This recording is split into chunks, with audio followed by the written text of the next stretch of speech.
Okay. All right.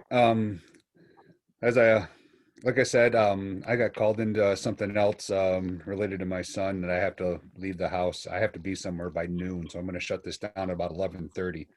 So if you have any questions or anything like that, ask anytime. Stop me from talking so we can go from there. Um, I'm looking at posture. I don't think we need to go over a lot about posture. To me, it's pretty much set in stone. You guys should have been learning posture your entire college career with this program that you're in. If you're not, let me know, and I will take the time next week to go over a bunch of stuff. But we need to be able to assess posture um, as best as we can, because posture and poor posture related issues will determine a lot of overuse injury factors that we're dealing with when we're dealing with clients. So if you're recognizing someone with poor posture, rounded shoulders, kyphotic spine, excessive lordosis, we go back to the posterior and anterior pelvic tilt, and you notice that there's an excessive amount of tilting in one direction or the other, you need to put that into consideration and try to come up with corrective exercises to help that. Because if we don't have good posture, it's huge. The two main things when it comes to dealing with overuse injuries that you're going to see with all your clients that you're dealing with, whether it's in a rehab setting or strength conditioning setting or personal training, posture and mobility. We talked about mobility and we talked about the ankle, mobility in that ankle, hip, shoulder, poor posture, whether it's in the spine and whether it's in the shoulders or a combination of the entire body, they lead to overuse injuries. Poor posture, poor mobility will put your joints and your muscles in the wrong position. So they either have to work overtime to perform the motion that you're trying to get them to perform. And when you're not doing stuff because of bad posture, they're constantly working. Your muscles are constantly firing to try to fight that poor posture to the point where the muscles either give up, they strain, or you develop something as simple as knots in your back. And the rhomboids will spasm up. You get knots in the back. You can't move. Your diaphragm gets knotted up, and all of a sudden you take a certain movement and it stops you from breathing for a partial of a second. All that can be related to poor mobility and poor posture. So keep that in mind when you're working on your clients and looking at things. If you recognize it, correct it. Corrective exercises should be done in proper posture anyway, so make sure you have an understanding of that. Okay. But like I said, do I need to go over posture chapter or anything like that? Okay. Good morning, Melanie. I know you're on, but we can't see you. Yeah, Um, I may or may have not forgotten about this meeting. oh, that's okay. I should have sent a reminder yesterday, but I didn't. So, but that's all right. Yeah, Bree's Anyway, coming. I have to shorten this class up, so I want to go over a couple things. I got next week's topic all up and running. You should be able to access it anytime now. If I screw it up and it's not there, let me know. Shoot me an email and I'll correct it right away. Next week is we start in GAIT, but pretty much we're going to start GAIT today for the next 10, 15 minutes. The forum discussion, I got it posted on there. Whoever answers it first starts the conversation. I want everybody to talk to each other this week. Make it a true forum. Work with each other when you're answering the questions. Okay. This coming week, we're looking at normal walking gait, which means there's a couple of videos that I posted that's on the Moodle topic that you have access to. One's a male walking gait, another one's a female walking. There are differences between males and females.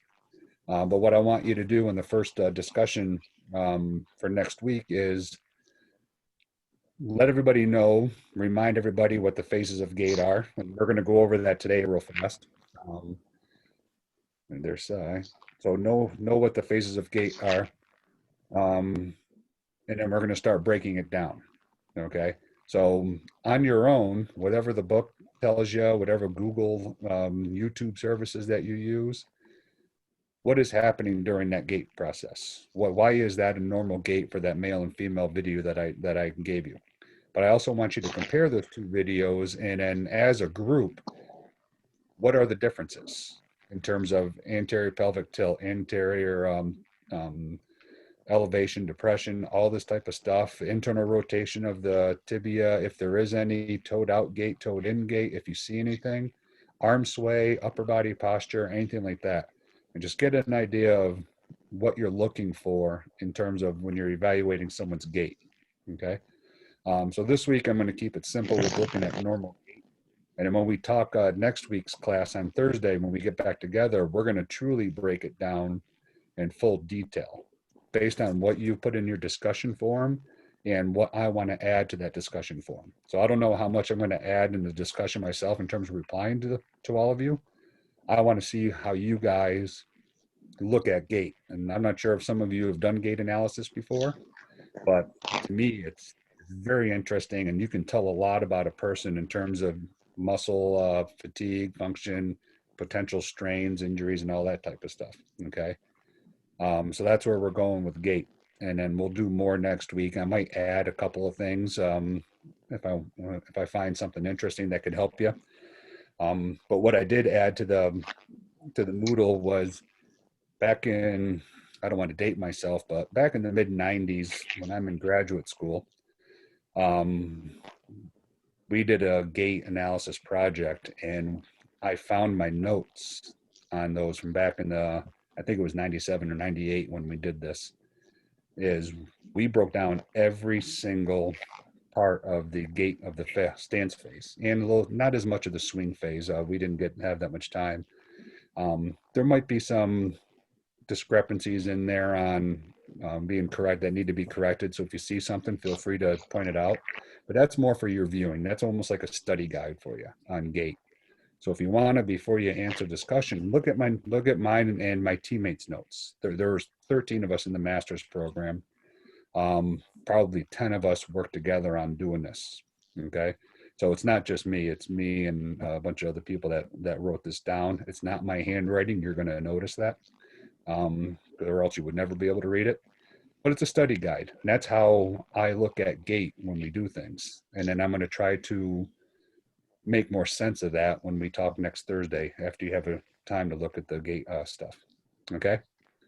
So the only thing we have next week is the discussion forum, which I want you all to talk to each other on, help each other out.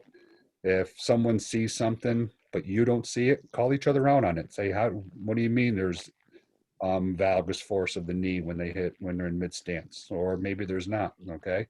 Have someone explain it, justify what you're writing if you have to, if you guys don't agree with each other on what you're seeing.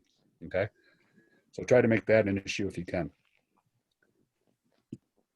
So today, the other thing that's on that is, I got to find my screen here. The other thing that we're looking at for next week is a quiz on gait. So I have, everything's based out of the book. So when you're looking at the book and you're looking at the quiz, you should have all the answers if you don't know it off the top of your head. So the quiz is open, the discussion's open. I don't have any other assignments, so there's no more lab sheets to fill out. So you don't have to spend another 2 hours, Haley, on doing something. But if you're looking to find something to waste time, I'll throw you out something. Okay, I got more stuff that I can throw in there. But so just the quiz and the discussion forum for next week. The following week is just going to be more discussion on the gait. There is next week's quiz is your last quiz. There won't be another quiz.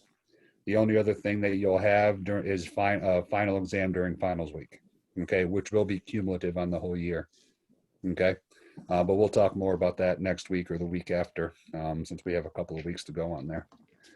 But for today, I want to go over the stance phase. This is out of our Kinesiology in Action, which actually came as part of our program for the book. I don't know how many people actually have access to the Kinesiology in Action. So I want to go over this.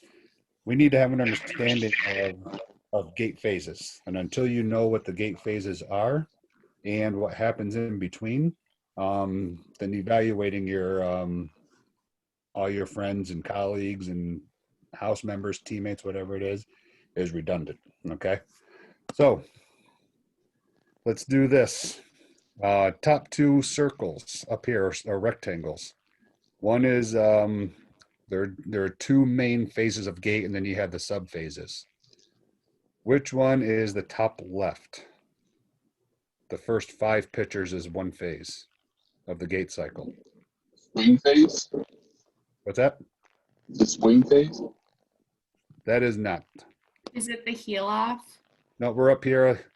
We're talking about just in general, the overall encompass. Stance phase. Okay. Yellow leg is what we're looking at on all these pictures. So the stance phase is broken down into 5 subphases. Okay. What's this one then? And whoever said heel off, we're going to get to that in a second. I'm not ignoring you. Would it be the swing? Yes, it would.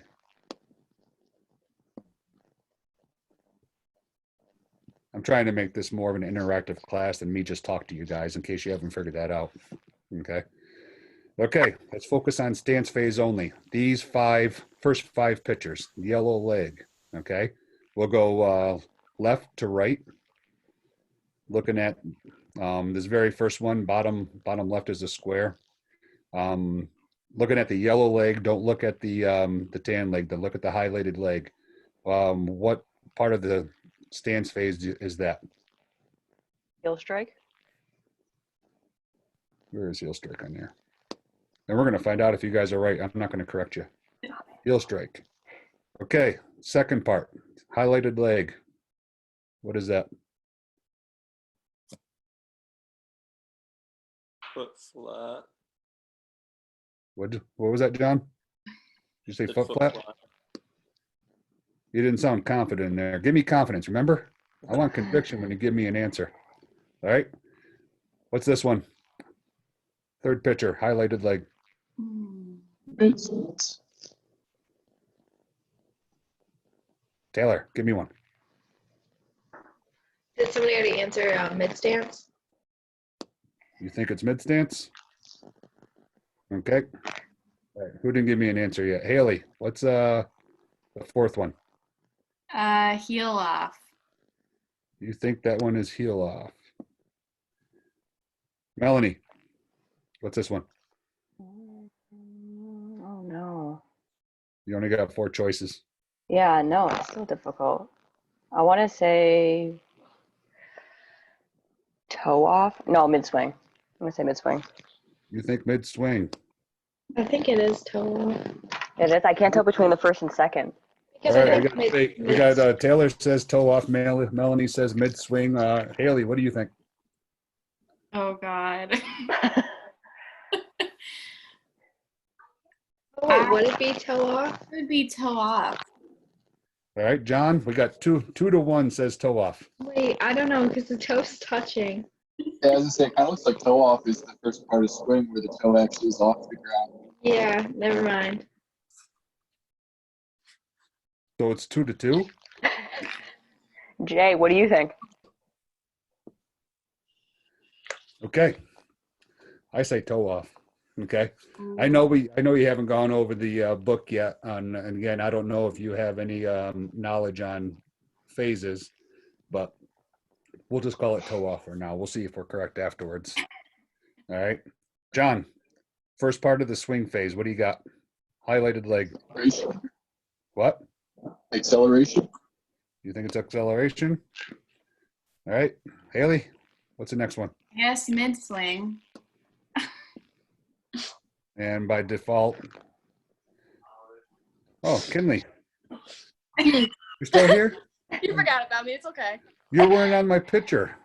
I only had the other 3 showing up for some reason. I'm I sorry. think I'm on my phone. I think it just messes up, but I All right. agree with everything Okay.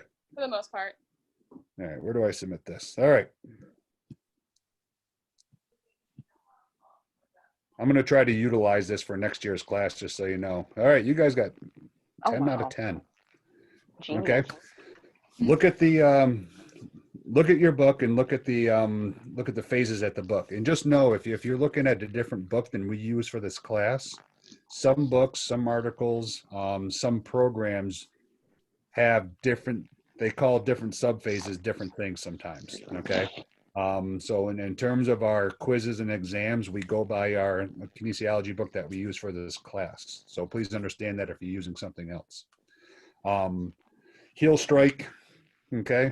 When you're looking at your analysis, when you start looking at these videos, okay, always look at what controls our muscles, what controls the program, okay, when we're doing things. So for example, when we're hitting heel strike, and feel free when you guys are looking at this, if you're taking it as an exam, get up and do the movement if you have to. If it's that one question that talked about what happens when you step down from a step, what is the ankle doing? If you remember that quiz from last week, what I can't remember, it was right or left, but the left ankle steps down. What position is the right ankle on the step above it? Okay, are you dorsiflexed? Are you plantar flexed? If you can't picture it, get up and do it. Okay, so you can see it. So when you're walking, walk in slow motion and then pause at each heel strike, pause at each foot flat, pause at each heel off, and see if you can either have someone take a picture of yourself if you have to, and so you can feel it happening, or if you're in a mirror that you can see and look to see what's going on. Just know slow motion does change things. If you walk slower than you normally do, things are a little bit different because you're a little bit more mindful of what your ankle joints and your muscles are doing. So keep that in mind. But when you're at heel strike, what position is the actual ankle and toes in? Okay, so as you can see in the picture here, they're dorsiflexed. The toes are dorsiflexed, the ankle's dorsiflexed. You can look at the knee. The knee is either fully extended or might have a partial flex into it, maybe a couple of degrees of flexion, but for the most part, we're extended knee to prepare our body for body weight support. Our right hip is flexed where our left hip is extended, okay? Our arm sway, okay? You got contralateral arm sway movement, and there's a reason that we have contralateral arm sway movement, okay? Why is our right leg moving forward, but with our left leg moving forward? And as they go back and forth, okay? There is a reason for that, so check that out when you're reviewing all this. So as I'm in this position, how much body weight do I have occurring on my heel, okay? And then as momentum pulls me forward, okay, and momentum is the key word, what is controlling my dorsiflexion as it goes into plantar flexion when I go into foot flat, okay? We look at muscles in open chain activity. We know when I'm just sitting on a table and I lift my toe up and I'm doing the alphabet for rehab and I do dorsiflexion, anterior tibialis muscle is the main muscle that dorsiflexes my ankle, okay? If I'm doing pointing my toes down, my gastrocsoleus complex, okay, is plantar flexing. My plantaris muscle is helping me plantar flex, and so forth. But when I have momentum, what is controlling my plantar flexion? Okay, I have gravity forcing my foot down. My anterior tibialis muscle is still highly involved as my foot goes into foot flat, even though it's plantar flexing. Okay. And as I go into mid stance, I got the most vertical displacement. My center of gravity is 100% down my vertical line as it goes into my malleoli, into my talus. Okay. Everything's going there. And I have a lot of eccentric control of my quads. I got eccentric control of my glutes, so I don't have too much trunk flexion. I want you to look at that type of stuff. Does that make sense what I'm saying? Okay. And as I go into foot flat to heel off, look at my leg. I go back into dorsiflexion. Okay. Now, the key thing is when I'm going back into dorsiflexion, my anterior tibialis muscle it's still working for stability, but my anterior tibialis muscle is shortening, but it's not really contracting to cause dorsiflexion. My tibia is now moving on my talus. My talus is now moving on the rest of the tarsals as it goes to the metatarsals. Okay. And to control that dorsiflexion, my gastrocsoleus and plantaris muscles are now eccentrically loading to control how much dorsiflexion I have as my heel comes off. Does that make sense? Okay. I don't want to go into too much more because this is pretty much what I'm asking you guys to discuss in the class. You 5 or 6 that are on this class right now are going to have a little bit of a leg up of what I'm looking for compared to the other 8 that didn't show up. Okay.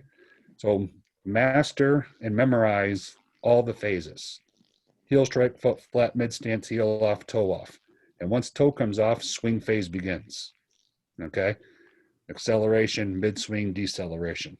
Okay. And as I prepare, what happens in the swing phase as I prepare? Okay. I got knee flexion occurring. I got a little bit of hip flexion occurring. My legs got to swing through. But even though as I swing through, my knee is naturally going to extend, but that doesn't mean my quads have to contract to extend my knee. Sometimes that's just momentum, and it's like a pendulum swing. The thing just goes naturally. It doesn't need any energy. That occurs at the knee, and then I got to dorsiflex my ankle to prepare for a heel strike. And if I can't dorsiflex my ankle, I'm going to stub my toe on the ground, okay? And that's where a lot of issues in. And if I have any type of pathological issues, my gait is going to be altered. Okay. And then we're going to talk about that come week 15. We're going to do abnormal type gait stuff. Okay. Does that all make sense? Any questions on that? Okay. Let's see, where am I at?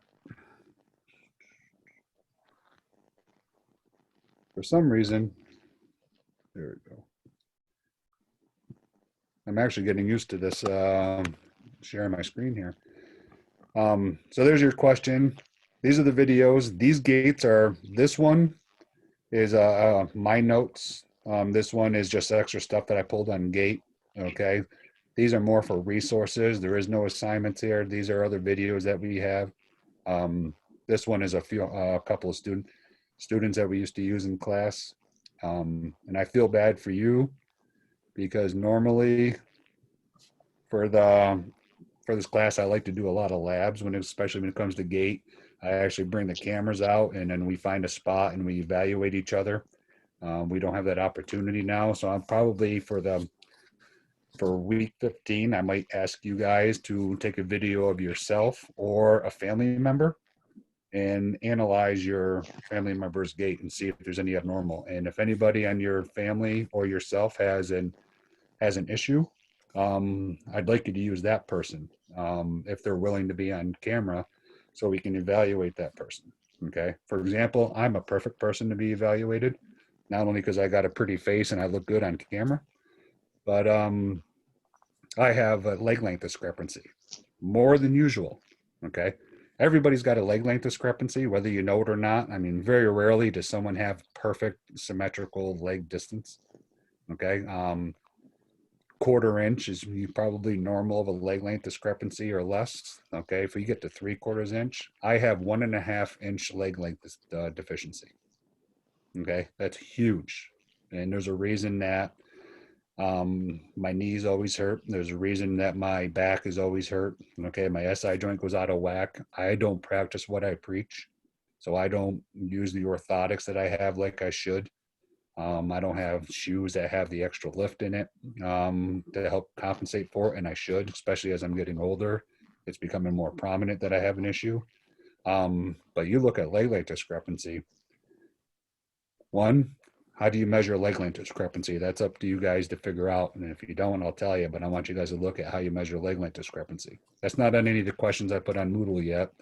It may be in the future for the next couple of weeks, but that's huge, because two things with leg length discrepancy and how it affects gait is, one, is it a true leg length discrepancy? And if that's the case, then we need prosthetics or something to help us out with that discrepancy, because there's nothing you can do to fix a shortened bone. A shortened bone's a shortened bone. Okay. It could be because of a former injury. You could have been born like that, whatever the reason is. But if you have a shortened bone, you have a shortened bone. I was in a car accident when I was 13 years old, broke my femur, and this is before they did surgeries. So I was in traction for 3 months in a hospital as a 13-year-old, with a pin through my leg, with a pulley device to try to separate. My bones were overlapped, and it took 3 months for my bones to come back to normal. And then after 3 months of that, I was in a body cast. Yeah, but the pin they put in my knee was through my growth plate. So my leg stopped growing.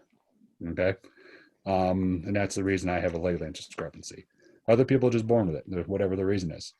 But then if you're evaluating leg length and you look at someone as you put them on the table and they have one foot in front of the other, and there's a distance, it could be functional. Okay. So how do you measure that leg length appropriately and determine without x-rays the true best way to do leg length is through x-rays, where they put a measuring tape on your leg for the most part. They take a picture of it and they can tell you the distance of your bones and how long they are and how thick they are, the joint space. But clinically, we don't have x-rays. So clinically, we have measurements. So we take an estimated guess on our measurements. How can you do that? Okay, who can figure that out? And we can have an idea, is it functional leg length discrepancy, or that could affect someone's gait, or is it potentially, could it be a true bone abnormality? Okay. And there are a couple things that we do to give us an idea. And if it's functional, what muscles are tight that are forcing our legs to be up? Okay. And then we go from there. Does that make sense? Okay. Melanie and Sai, I know you guys joined late. I had to tell the class that I have to run to my kids' middle school to pick up some stuff. I have until noon to go get it. So I have to shut the class down early. So that's all I wanted to go over with you guys today. If you have any question on posture related stuff, ask. If you didn't do those labs, it took Haley an hour and a half to do the lab sheets this week. So if you haven't done them, just prepare yourself, because it is about 62 anatomical points I asked you for. Okay, but I didn't put a time limit on it, did I, Haley? No. Yeah. So I didn't put a time limit on it. So if you once it's open, I don't have it shut down in an hour. So you don't have to rush them. But there is a lot. Next week's class, as I mentioned, is up and running. The discussion and the quiz, that's all you have. And then let's see where you go with this gait stuff. Okay. Uh, Do you have a question, John, or you're just saying bye? I'll say bye. All right. All right. Thanks, guys. And sorry I had to cut you short. Any questions before I leave? No. I'm good. No? All right. Hey, it's good seeing you all. Stay healthy, stay safe, find something to do if you can. Okay. Get a workout in. And I'll be in touch. Thank you. Thanks. Thanks. Bye.